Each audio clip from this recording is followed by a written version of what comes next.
Районные больницы получили 28 новых автомобилей. Сегодня утром глава Коми Владимир Уйба вручил руководителям медорганизации ключи от УАЗов. Они поступили в рамках реализации региональной программы модернизации первичного звена здравоохранения.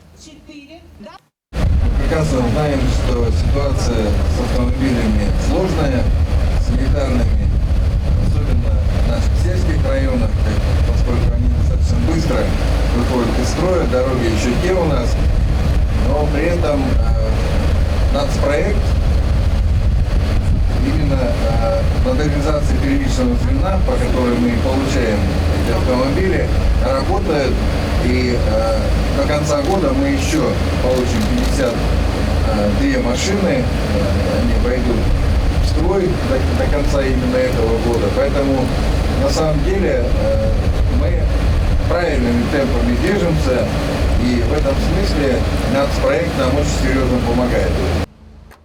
В этом году республика закупила 119 авто, в будущем планируют еще 72.